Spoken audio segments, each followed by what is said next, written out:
بچوں، آپ لوگوں سے کچھ اسلامک سوال ہوں گے، اس کا آپ لوگ کو جواب دینا ہے۔ محمد اسرار، یہ بتلائیے کہ جب انسان جھوٹ بولتا ہے تو انسان کی حفاظت کرنے والے فرشتے جھوٹ کی بدبو سے کتنی دور چلے جاتے ہیں؟ 1 میل دور۔ زور سے بولو۔ 1 میل دور۔ 1 میل دور چلے جاتے ہیں۔ ماشاءاللہ، بچے نے ایک دم درست جواب دیا۔ جب کوئی بھی انسان جھوٹ بولتا ہے تو جھوٹ کی بدبو اتنی ہوتی ہے تو فرشتے جو ہے بدبو کی وجہ سے، بدبو کی تکلیف کی وجہ سے 1 میل دور چلے جاتے ہیں۔ دوسرا سوال اسرار، آپ یہ بتلائیے کہ جب انسان سوتا ہے تو شیطان انسان کے کس حصے میں رات گزارتا ہے؟ ناک کے ناسے کے حصے میں۔ ناک کے بانسے میں۔ کیا بولے؟ باسے میں۔ ناک کے باسے میں۔ باسے میں۔ جب انسان رات کو سوتا ہے تو شیطان اس کے ناک کے باسے میں رات گزارتا ہے۔ اسی لیے کہا جاتا ہے کہ جب آپ وضو بنائیں فجر کی نماز کے لیے یا تہجد کی نماز کے لیے تو آپ ناک کو صحیح سے صاف کریں، کیونکہ ناک کی غلاظت میں شیطان گھسا رہتا ہے۔ محمد فراز، آپ یہ بتلائیے جب سورج غروب ہوتا ہے تو اس وقت جو ہے سورج کہاں جاتا ہے؟ اللہ تبارک و تعالیٰ کے عرش کے نیچے اللہ تعالیٰ کے سامنے سجدہ کرتا ہے۔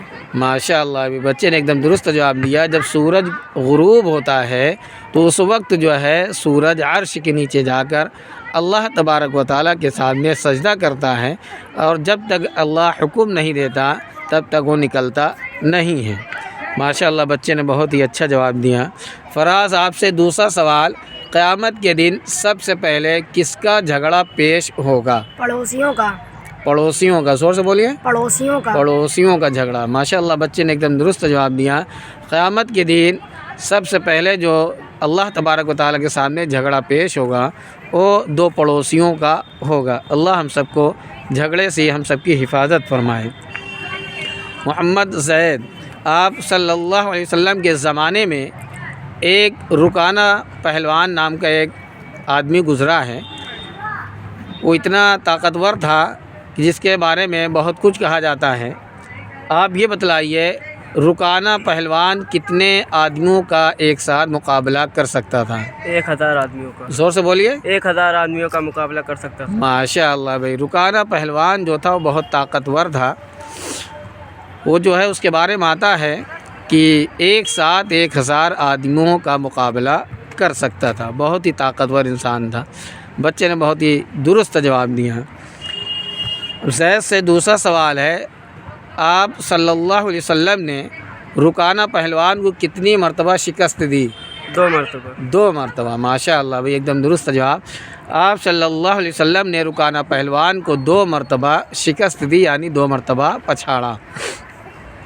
اصل میں رکانہ پہلوان بہت طاقتور تھا، اور آپ صلی اللہ علیہ وسلم نے سوچا کہ شاید یہ اسلام قبول کر لے تو اسلام کو بڑا فائدہ پہنچے گا۔